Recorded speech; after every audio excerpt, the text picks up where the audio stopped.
Dites-moi si ça vous rappelle quelque chose. Votre backlog est prêt pour les 12 prochains mois. L'équipe se focalise sur sa vélocité qui d'ailleurs bat des records de sprint en sprint.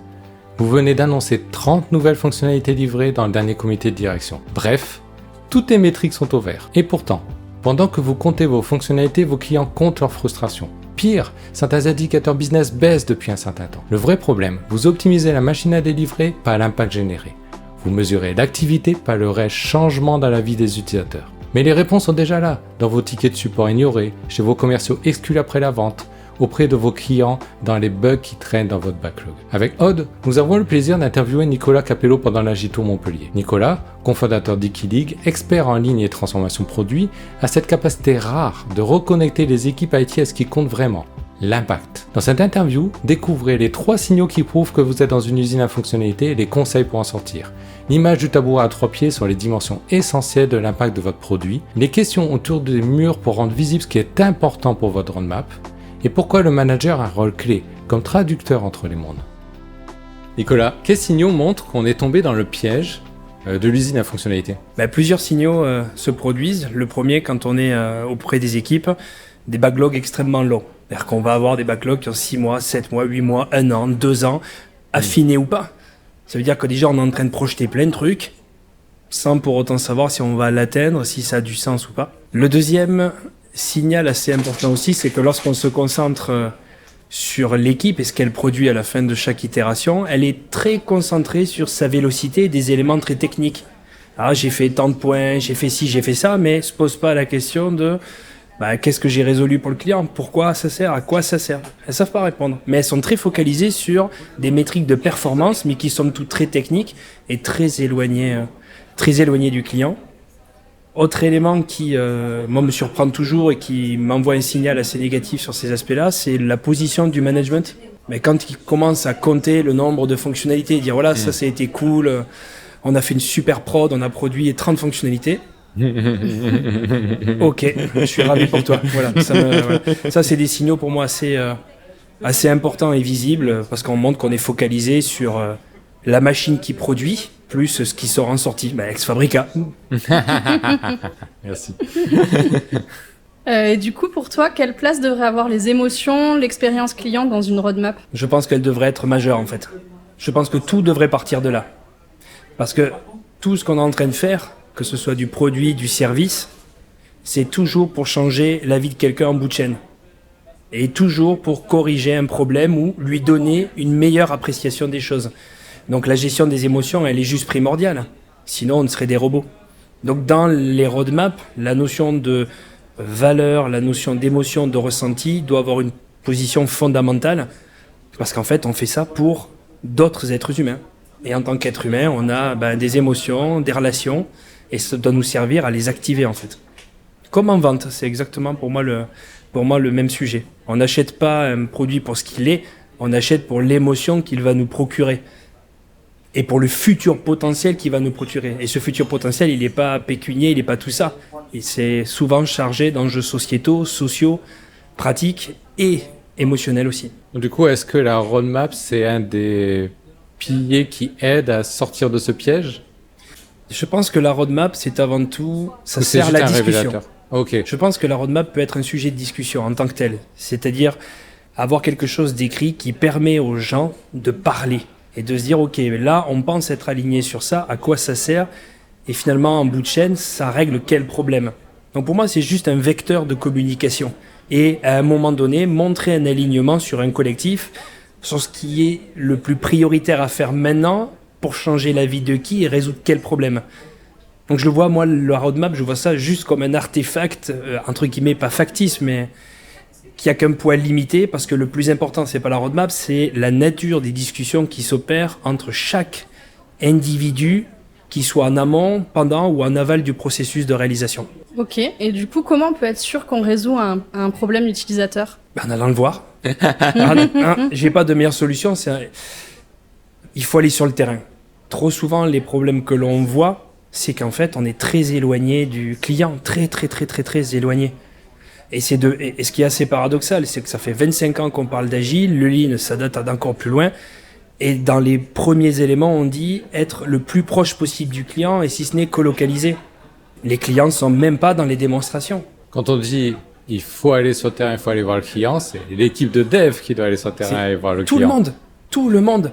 Parce que les sales, oui, ils voient le client. Oui. Et c'est pas ça qui nous aide à sortir ce piège. Non, le fait d'aller sur le terrain et que toutes les parties prenantes à un moment donné puissent y aller, ça permet aussi de conscientiser le contexte dans lequel agit la personne. Si on arrive à conscientiser ça, qu'on le comprend, ben du coup, l'action de réalisation derrière, elle devient vraiment différente. Parce que si moi, en tant que développeur, je vais regarder quelque chose et que je vois à quel point il galère ou l'émotion, la frustration que ça peut générer, moi, en tant que développeur, en ayant conscience de ça, je réagis pas et je vais essayer de faire quelque chose qui est complètement différent en termes de solution. Et plutôt que l'on m'impose une vision du PO, je vais moi-même être une force de proposition et dire non, en fait, là, ce que tu me demandes pour résoudre ça, je pense qu'on peut être plus pertinent. Je pense qu'on peut mieux faire. Pourquoi ? Parce que j'ai vu l'utilisateur, j'ai vu dans quel contexte il est, j'ai vu ce qu'il était en train de faire. J'ai parlé avec lui, j'ai vu ce qu'il ressentait, la frustration qu'il avait. Et là, comme ça va pas l'aider. Et je connais aussi le patrimoine technique qui est derrière moi, le legacy, et je sais que si on doit faire ça, techniquement, c'est très complexe, ça va coûter très cher. Et est-ce que ça vaut le coup de mettre autant d'argent pour faire ça ? Pour quel impact ? Donc c'est aussi à un moment donné de mettre en relief la notion d'impact client, mais avec la notion d'investissement aussi. Si c'était notre propre entreprise, je pense qu'on regarderait 25 000 fois le sujet en disant est-ce que ça vaut le coup de mettre 1 euro là ? Est-ce qu'on doit vraiment le faire ? Le problème, c'est qu'on oublie cette question. C'est pas notre argent et... Donc, du coup, pour sortir de ce piège d'usine à logiciel, la transformation, c'est de réussir à avoir ce lien avec le client. Oui. Comment tu mets en place ça ? C'est quoi les premières étapes ? Comme tu disais, le lien avec le client est primordial et la première chose que l'on doit faire, c'est déjà savoir qui c'est. Alors, il y a plusieurs façons de faire. On a parlé des personas. Aujourd'hui, j'ai parlé des jobs to be done parce que c'est, à mon sens, quelque chose de beaucoup plus terrain au sens où on parle de contexte d'utilisation et d'émotion par rapport à un objectif. Mais il est là maintenant, alors que le persona peut être quelque chose d'assez abstrait parfois. Oui, je suis d'accord. Donc déjà, de comprendre ces contextes-là permet d'agir aussi de manière plus efficace. Je ne souhaite pas prendre une multitude de personnes. Je souhaite traiter ce problème où il y a ces émotions, ces sujets-là, et je veux le faire le mieux possible et lui donner une alternative qui soit la plus efficace possible. Donc, si je veux pouvoir lancer ça dans l'entreprise dans laquelle je suis, il va falloir que je vois avec le métier, ok, qui sont tes utilisateurs à toi ? Est-ce qu'ils sont accessibles ? Est-ce que je peux les voir ? Comment je peux avoir accès ? Comment je peux savoir ce qu'ils ressentent ? Est-ce que je peux peut-être faire l'action en étant à côté d'eux ? Donc, le métier, s'ils n'ont pas accès à leurs propres clients, il y a un problème. Par nature, il y a un problème parce qu'en fait, on fait quelque chose, mais on ne sait pas qui c'est. Donc, le métier est le premier angle hyper important parce qu'ils connaissent leur business. Les vendeurs, ils vont voir des gens. Donc, ils font des choses. Le problème, c'est qu'ils sont trop loin dans la chaîne hiérarchique ou considérés comme étant un apporteur d'affaires ou autre. Et du coup, en fait, on les exclut par défaut parce qu'ils ont d'autres choses à faire. Oui, mais en fait, eux sont déjà au contact des gens. Oui. Ils savent ce qu'ils ressentent, ils savent ce qu'ils voient. Et c'est eux-mêmes qui vendent le truc. Comment ça se fait qu'au moment où ils aient vendu, on les voit plus ? C'est pas normal. Parce que eux-mêmes, ils jouent leur crédibilité avec ce qu'on va livrer. Donc, quelque part par là, je vends une solution, je vais dépendre d'un tiers pour la livrer, interne à l'entreprise, et finalement, je vais me retrouver exposé à la fin au moment où le service va être livré. En tant que commercial, ça peut être compliqué à gérer, surtout si on n'a pas réussi à livrer dans les temps. Et Dieu sait que dans le logiciel, généralement, entre les estimations et les plans, il peut s'écouler un monde, tu vois ce que je veux dire ? Ouais, donc du coup, le métier, c'est le premier garde-fou, et si eux ne connaissent pas son propre client ou leur propre client, on a un sujet. Le deuxième élément, c'est d'avoir une stratégie aussi qui soit claire. Pourquoi est-ce que je vais adresser ces clients ? À quel objectif plus long terme l'entreprise essaye de répondre ? Et pourquoi à travers cette gamme de clients ? Qu'est-ce que ça va changer pour eux ? Et pour l'entreprise aussi. Donc d'avoir cette vision aussi de la stratégie de la boîte et dans quoi le produit va venir y apporter une réponse et pour quelle typologie de client je m'adresse, c'est le premier point de départ de partir ici. Et surtout de le repartager de manière très fréquente avec toute la chaîne qui réalise. Pas juste l'UX qui va faire ses éléments de discovery au départ et il va disparaître. Non. L'UX, il doit être là tout le temps, le P doit être là tout le temps, les devs, ils doivent comprendre ce qui se passe. C'est primordial. C'est une question de sens, en fait. Est-ce que ça me fait triper de faire des fonctionnalités et d'avoir une super vélocité ? Ou est-ce que je préfère me dire, j'ai réussi à aider Madame Michu qui maintenant arrive à faire ça sans se prendre la tête et en plus, elle me met merci dans le petit mail qu'elle va nous envoyer parce que c'était top. Mais en fait, on va retenir ça. Je reprends un exemple moi, qui m'a toujours fasciné, c'était celui de Capitaine Train, à l'époque, avant qu'il soit racheté. J'achetais sur Capitaine Train parce que l'expérience que je vivais avec eux était simple en fait. Je voulais acheter un billet de train mais sans fioriture, simplement. Et si j'avais un problème, j'avais besoin d'avoir quelqu'un qui soit là pour m'aider. Mais cette expérience, il n'y a que là que je l'ai trouvée. Pour l'achat de billets de train en tout cas, je parle.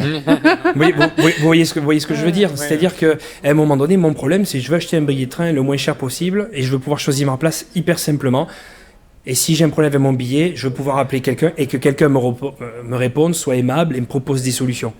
Le service après-vente était dispo H24, le moins de problèmes, ils étaient là, c'était top. Donc tu as les personas, les job to be done qui t'aident pour créer ce lien et mieux comprendre ce qu'a besoin les utilisateurs pour éviter justement de développer des choses qui s'en foutent, qu'ils vont jamais utiliser, et ça c'est du joli gaspillage, comme on sait très bien faire de temps en temps sur certains projets malheureusement. Et comment tu crées un lien avec la roadmap? Comment tu fais en sorte que ta roadmap elle soit dans le bon sens, elle permet d'avoir le bon niveau de communication et qu'on retombe pas dans la liste éternelle des sujets qu'on doit dire ils sont livrés à tel mois, tel mois, tel mois. En fait, pour cette notion de roadmap, je m'en sers plus pour un élément de discussion avec mes clients. Ok, ça peut être un engagement qu'ils ont pris, qu'ils ont vendu, bref, peu importe, mais pour moi, ce n'est qu'un artifice. Parce qu'il peut y avoir des contraintes aussi. Oui, exactement. Mais pour moi, ça n'est qu'un artifice qui impose une discussion, qui impose à un moment donné à un collectif de se réunir pour atteindre un objectif donné et être sûr que cette roadmap va, entre guillemets, le retranscrire parce que ça rassure, parce que ça donne une certaine... Parce que aussi, on parlait tout à l'heure, les CS qui ont besoin de vendre, les CS ils vont avoir besoin de vendre à une certaine date et il faut qu'ils sachent quand. Ça, c'est logique. C'est tout à fait logique. Mais du coup, j'essaie d'aborder le problème un peu différemment, de me dire, en fait, quand on rentre dans une tour de... Si on peut passer une tour de contrôle, peu importe comment on va l'appeler, mais moi, ce qui m'intéresse de savoir, c'est là, sur ce laps de temps, quel problème on essaye de résoudre, pour qui, indépendamment de la roadmap. Qu'est-ce qu'on cherche à changer? Ça, c'est le mur des clients. Après, on va avoir le mur du produit. C'est qu'est-ce qu'on a mis en face, en termes de fonctionnalité, qui va pouvoir amener un élément de réponse, ou pas, au client final. On va avoir un autre élément important, c'est la performance du système. Est-ce que ce que je suis en train de faire permet de le faire plus vite, peut-être mieux, en générant de meilleures émotions. Ça, c'est le mur du produit. Après, on va avoir un autre mur, qui est le mur du problème. C'est qu'est-ce qui se dresse sur notre chemin et qui nous empêche collectivement d'y arriver. Et ça, généralement, dans les organisations, c'est quelque chose qui n'existe pas ou peu, parce qu'avoir un problème est un problème. Donc, et du coup, pour moi, la roadmap est une invitation à soulever les problèmes. C'est-à-dire à se rendre compte, est-ce que ce qu'on est en train de faire là va vraiment changer la donne ou pas? Et si ça ne change pas, qu'est-ce qu'on fait? On reste bloqué à la roadmap? Ou alors on rend visibles les problèmes, et quand ces problèmes sont visibles, qu'est-ce qu'on en fait? Le mur de problème, et après, pour moi, ça va être après tout ce qui va être la transparence du mode de fonctionnement. C'est-à-dire, où est-ce que l'équipe est en ce moment? Où est-ce qu'elle est en train de galérer? Qu'est-ce qu'elle est en train de livrer? Quels sont ses points de focus là maintenant? Quels sont les apprentissages qu'elle a dans son propre mode de fonctionnement? Quels sont les standards qu'elle applique? Donc ça, c'est vraiment le mur assez personnel de l'apprentissage de l'équipe, parce que je reste convaincu que pour qu'un produit fonctionne aussi, c'est une équipe qui fonctionne et surtout une équipe qui a pris à cœur sa propre progression personnelle. Et je reste convaincu qu'un produit aussi qui fonctionne, ce sont surtout des individus qui ont la capacité à travailler ensemble et qui ont à cœur que chaque individu qui compose l'équipe apprenne quelque chose. Parce que s'il n'y a pas d'individu, il n'y a pas de produit, il n'y a rien en fait. Si, on envoie ça à une IA et puis on voit ce qu'elle nous pond. Ouais, puis il y a le côté apprentissage qui est intéressant aussi. C'est le côté en collectif qui progresse ensemble. C'est ça. C'est pour ça que je suis toujours assez effaré quand j'interviens dans pas mal d'organisations, de rentrer dans une équipe. Je suis profondément curieux de me dire, si j'étais nouveau dans cette équipe, comment est-ce que je pourrais apprécier le niveau de maturité de l'équipe? Je peux le voir dans le management visuel, en fonction de ce qu'ils contrôlent ou contrôlent pas, ou ce qui est important pour eux. Je pourrais l'avoir dans les standards. Qu'est-ce que l'équipe a mis comme standard et pour quelle raison elle a mis ces standards? Qu'est-ce qui fait qu'à un moment donné, elle a érigé ça sur le pilier du standard et pour quelle raison, même si c'est amené à évoluer? Quel problème elle a fait face par le passé qu'on ne refera plus? Et ça, souvent, c'est un vide. Je rentre et en fait... je rentre dans le flux, comme tout le monde, mais finalement, je ne sais pas quels sont les us et coutumes, je ne sais pas quelles sont les pratiques réellement de l'équipe, je le découvre. Et ça, pour moi, c'est c'est assez délétère parce que l'objectif d'une équipe qui avance, c'est avant tout la progression des individus. C'est parce que les gens font un boulot qui les passionne, qui progressent tous les jours en résolvant des problèmes, qui deviennent des meilleures versions d'eux-mêmes. Et comme ils sont passionnés, ils vont faire des produits qui fonctionnent parce qu'ils vont avoir ce sens du détail, cette envie de savoir, exactement comme tu as fait pour régler les micros, parce que ça t'intéresse de que le truc soit nickel, parce que tu veux que la captation soit nickel, parce que tout ça. Ben dans le produit, c'est exactement la même chose. Donc il y a une certaine passion et l'apprentissage est au cœur même de cette réalisation. À tout du moins, c'est ma croyance. Nous allons revenir au podcast dans quelques secondes, mais j'ai une question pour vous. Est-ce que vous êtes capable de mesurer la performance de vos projets IT ? Si la réponse est non, vous perdez sûrement déjà du temps et de l'argent. Ce podcast vous est présenté par Exfabrica, une ESN qui aide les directions métiers et IT à exiger du ROI dans leurs projets. Chez Exfabrica, nous traitons 2 problèmes majeurs, le manque de performance et le manque d'engagement sur vos projets de développement. Trop souvent synonyme de retard et de dépassement de budget. Comment ? En mobilisant une équipe de développement qui s'engage sur le résultat et la performance et en appliquant une méthode éprouvée pour tous vos projets de développement, modernisation et architecture, expérience développeur ou encore cadrage projet. Vous pouvez dès maintenant prendre rendez-vous en suivant le premier lien en description et retrouvez-moi à la fin de cet épisode pour en savoir plus sur notre offre. Allez, on y retourne. Du coup, on a beaucoup d'équipes qui livrent sans connaître l'impact de ce qu'elles font. Est-ce que tu penses que le ROI pourrait les aider à retrouver du sens à ce qu'elles font ? Je pense que oui. En fait, je pense qu'il est aussi à un moment donné d'avoir un moment de vérité qui existe. C'est-à-dire qu'on est tous embauchés pour faire quelque chose. On n'est pas dans une association à but non lucratif. À un moment donné, la boîte, elle a acheté, embauché nos services. Elle nous paye pour faire un job de qualité. Donc on n'est pas dupes. Si on fait un job de qualité, c'est pour qu'ils puissent vendre. Donc à un moment donné, c'est aussi de remettre l'église au centre du village et de se dire, on est dans une boîte qui est capitaliste, son objectif c'est de grandir, de payer des salaires, et à un moment donné, il faut qu'on puisse se dire si l'euro qu'on a investi là, il a servi à quelque chose. Alors certes, c'est pas toujours évident d'accepter le retour en mode de miroir, c'est très dur. Ce qui est un peu à la base de l'informatique. Je veux dire, l'informatique, c'était là pour amener de la productivité, amener de l'efficacité pour faire en sorte qu'il y a du ROI sur les choses. Et c'était vrai il y a 50 ans. Je veux dire, c'est pour ça que j'ai peur avec l'IA qui arrive maintenant, c'est que cette notion de valeur, en fait, soit encore plus loin. Se dire, mais non, mais il suffit d'envoyer 3 prompts à l'IA, il va nous sortir le truc. Je pense qu'on a un risque potentiellement qui est encore plus important de non-contrôle et de non-maîtrise et surtout de ne plus se poser les bonnes questions. Pourquoi je suis en train de faire ça ? Et la question du pourquoi, elle est fondamentale et donc le ROI devient une question fondamentale aussi. Si encore tu venais bosser gratuitement, tu te dirais, t'es venu gratos, ça n'a pas fonctionné. Ouais, mais c'était gratuit.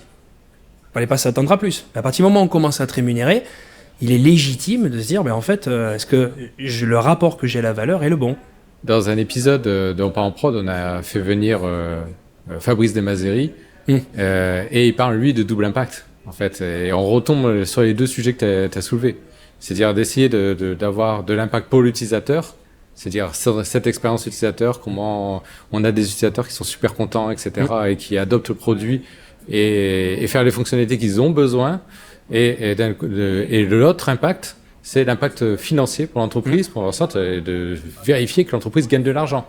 Et en fait, une bonne fonctionnalité, c'est une fonctionnalité qui joue sur les 2. Je pense qu'il y a un 3e impact. Ah voilà, le triple impact. Je pense même Van Damme, il l'a jamais fait. Même Van Damme, il a que 2 pieds. Non, je pense qu'en fait, j'ai toujours vu cette notion d'impact un peu comme un tabouret à 3 pieds. C'est-à-dire que ce qu'on fait et ce qu'on livre, il doit répondre à 3 choses. Le premier, il doit répondre à l'enjeu de l'entreprise. Il faut qu'elle gagne de l'argent, il faut qu'elle soit prospère, sinon on ne paye pas de salaire, on ne peut pas faire ce qu'on veut. La rentabilité. Elle doit répondre au client. Qu'est-ce qu'elle change foncièrement pour lui ? Est-ce que je résous un problème pour lui ? Est-ce que je l'aide à mieux faire ce qu'il est en train de faire ? Est-ce que je lui donne des émotions qu'il n'avait pas ? Bref, ça dépend de la nature du produit, du service, etc.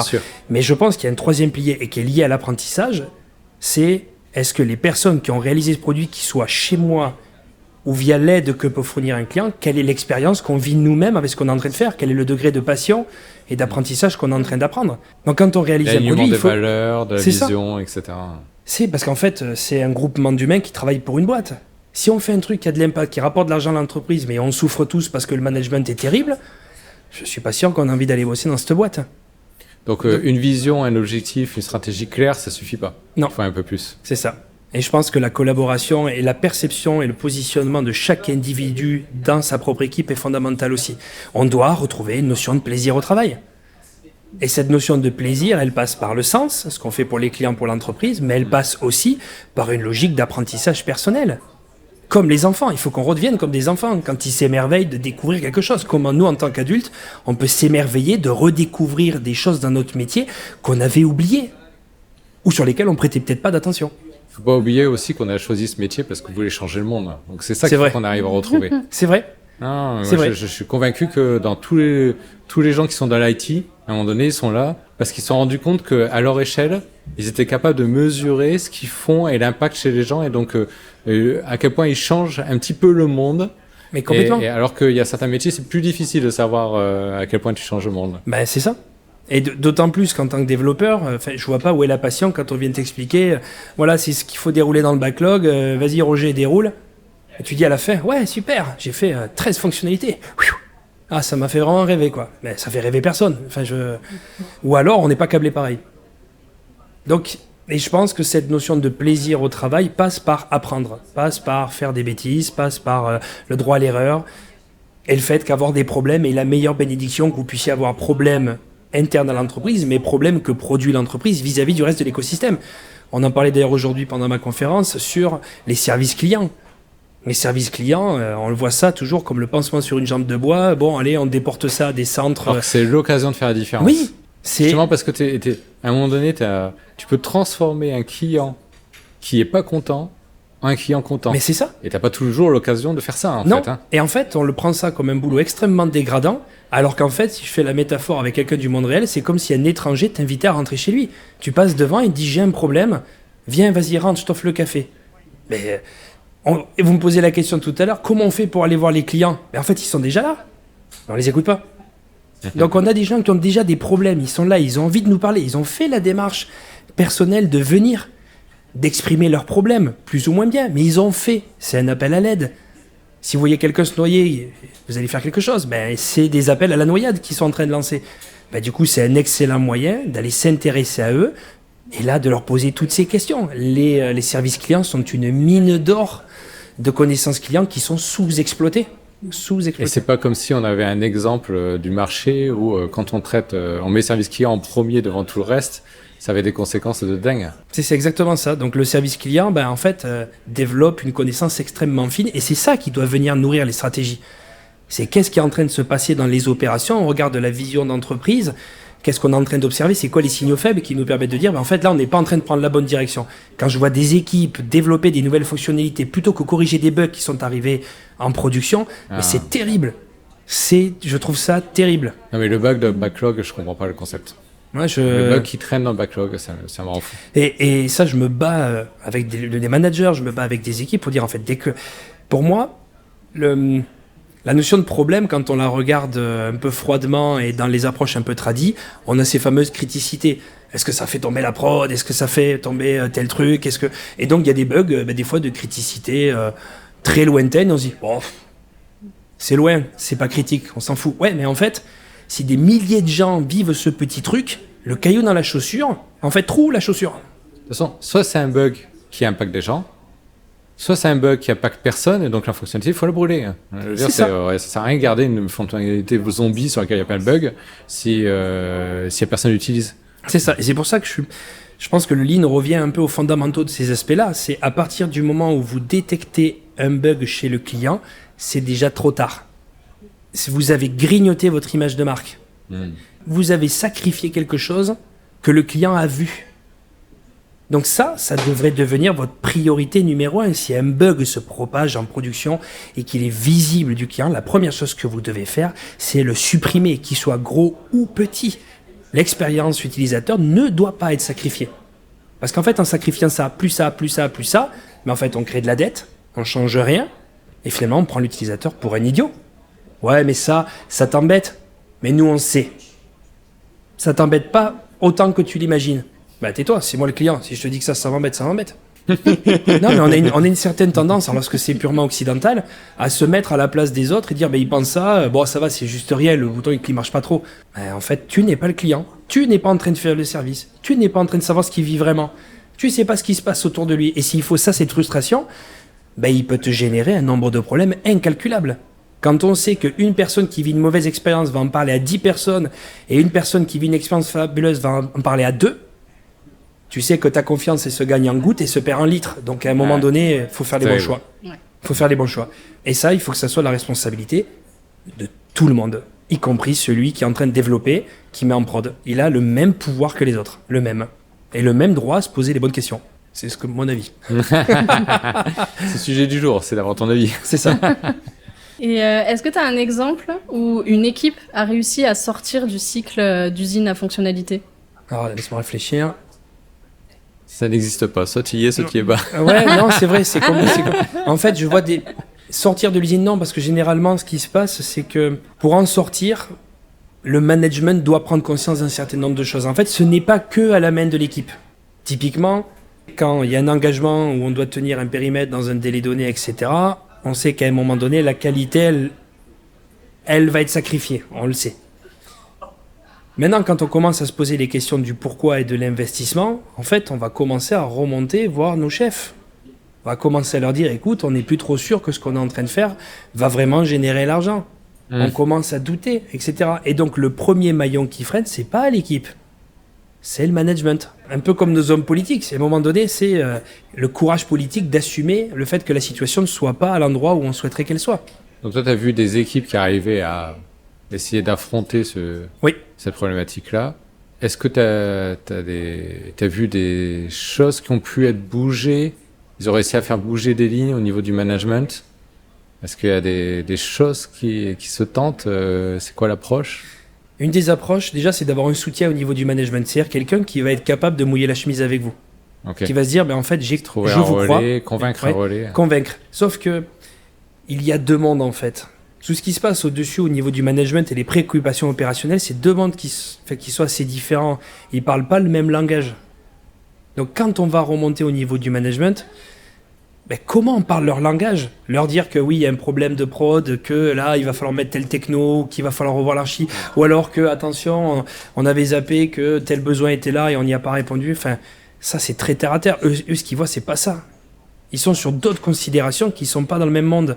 Donc, le fait d'avoir un allié auprès de ces gens-là, c'est comme un traducteur, un interprète, qui vous décrit et vous explique comment rendre cette situation opérationnelle entendable, écoutable, et surtout sur laquelle on peut avoir potentiellement un effet de levier. Donc c'est pour ça que le manager de proximité a un rôle extrêmement important, parce qu'il va décoder les pratiques managériales, décoder la culture managériale, pour dire, ben, si on veut remonter le problème, on ne peut pas le sortir comme ça. Il faut qu'on parle de ça, il faut qu'on parle de ça. Et là, il devient un soutien. Et il s'expose au même titre que l'équipe. Il devient un vrai leader, en fait. Mais ça veut dire aussi mettre les égos de côté, ça veut dire accepter aussi de recevoir peut-être des blâmes en fonction des cultures. Enfin, il y a plein de choses qui se jouent à l'échelle de la personne, en fait. Là où avant la culture, quand on montait dans les échelons, c'était le poids de la barrette, c'était la reconnaissance, le statut. Aujourd'hui, on ne demande plus ça à un manager. On demande au manager, créez-moi les conditions qui me permettront d'exercer mon talent dans les meilleures conditions possibles. Donc il faut que chaque caillou que je rencontre, chaque problème, tu sois capable et que tu puisses m'aider à l'évacuer, à parler la langue de ceux qui sont au-dessus de toi. Et tant que je ne sais pas parler cette langue, ben en fait... on va parler de choses différentes et en fait on va pas se comprendre et on va rester ancré dans nos mutismes ou ancré dans des guerres de tranchées, parce que le management voit quelque chose, il perçoit pas la réalité et les opérations ne perçoivent pas la réalité de ce qui se passe en haut et de la pression ou de tous les mouvements politiques qui sont en train de s'opérer. C'est pour ça que le management intermédiaire, je crois foncièrement qu'il peut assurer le rôle entre ces deux, mais en prenant une position. Et ça demande un certain courage managérial, en fait. Oui. D'aller appuyer ses discours et de réellement se dire comment je peux aider mes équipes, comment je peux me rapprocher de la vérité, comment je peux me poser la question du pourquoi, etc. C'est mon rôle. Est-ce que tu as des ressources à partager? Des ressources? Oui, type livres, tout ça? Ce que tu aimes, ça peut être des vidéos, ça peut être des livres, ça peut être des podcasts, des choses que tu trouves qu'elles sont intéressantes sur ce sujet ou d'autres? Sur ces sujets, je recommande il y a quelques travaux à l'Institut Lean France qui sont fabuleux. Oui. Notamment les travaux de Sandrine Olivenza qui sont très très bien, notamment sur la culture produit et le lien entre le lean, le produit et la tech. Les travaux également de Régis Medina sont sont super aussi, que je recommande. D'accord. Super. Dans d'autres domaines qui n'ont pas forcément lié à Treolid, mais plutôt à la vente, Michael Aguilar. Parce que je trouve pareil, en fait, la position de vendeur, en fait, on est dans le même système. On a un client qui a des émotions, qui va réagir en fonction de ce qu'on va dire ou pas. Et en fait, faire un produit, c'est la même chose. C'est une sorte de réaction qu'on va créer à un moment donné. Alors, au travers de la production, mais c'est le même système. Donc, du coup, je trouve que son approche liée à la vente peut apporter des clés de lecture, ou tout du moins des questionnements, qui nous permettent de sortir de notre quotidien technique et de nous dire, non, mais en fait, j'ai quelqu'un qui va l'acheter en bout de chaîne. Mon vrai patron, c'est lui. C'est pas mon chef, c'est lui. Parce que s'il décide d'aller payer ailleurs, j'ai plus de métier. Oui. Donc, il faut que je m'intéresse à lui. Donc, il y a ces travaux-là. Ouais, élargir ton T-shape, super. Ouais, ça, c'est top. Après, une autre personne... Non, ces trois-là sont ceux qui me viennent vraiment en tête directement. Et si, après, Teresa Torres aussi. Oui, forcément. Okay. Voilà, donc ces 4 personnes-là, pour moi, ont drivé pas mal d'éléments sur ces aspects de culture et surtout de sensibilisation aux clients et de pourquoi on est en train de faire les choses. Génial, génial. Merci Nicolas. De rien. Merci, super moment. Merci Aude de m'avoir accompagné. Merci. Et puis à très vite. Si on doit te suivre, LinkedIn ? LinkedIn, ouais, parfait. Ok, allez suivre Nicolas, faites-lui un feedback. Dites-lui qu'est-ce que vous avez pensé de ce qu'il dit. Allez le challenger sur certains aspects. Posez-lui des questions un peu pour le secouer, ça me ferait plaisir. Ah, grave, t'as raison. Je prends. Non, c'est une blague. Et puis, likez cette vidéo ou allez mettre 5 étoiles si vous l'écoutez en audio sur les applications de podcast. Partagez sur LinkedIn, partagez aux potes, aux autres personnes de votre entreprise. Et puis, abonnez-vous à la newsletter. Parce que bon, j'envoie qu'un mail par mois, mais j'essaie de faire un mail bien. Tu vois, j'en fais un. Je réduis, mais j'essaie de faire de la qualité. Donc, abonnez-vous à la newsletter. Et puis, à très vite pour un prochain épisode dans Parole Prod. Merci à vous en tout cas. Merci Vrai plaisir. Merci. Dans cet échange, Nicolas nous a expliqué comment sortir de l'usine à fonctionnalité en remettant l'impact client au cœur de vos décisions. Si ce sujet vous parle, nous pouvons vous aider à transformer votre approche produit pour obtenir plus de performance et plus d'engagement sur votre projet. Notre méthodologie centrée sur le ROI a notamment permis à un acteur majeur de la gestion de l'eau de faire passer la note moyenne de son application mobile sur les stores de 3 à plus de 4,5 sur 5 en reconnectant les équipes techniques avec les vrais besoins utilisateurs. Prenez rendez-vous maintenant pour organiser dès demain un premier atelier d'impact mapping qui vous permettra de cadrer votre roadmap piloté par l'impact et orienté ROI. Pour réserver votre créneau, cliquez sur le premier lien en description. Si vous voulez transformer votre approche pour parler ROI, je vous conseille également cet échange avec Fabrice Desmazeri. Et n'oubliez pas, le monde se divise en 2 catégories, ceux qui suivent en parent prod et ceux qui...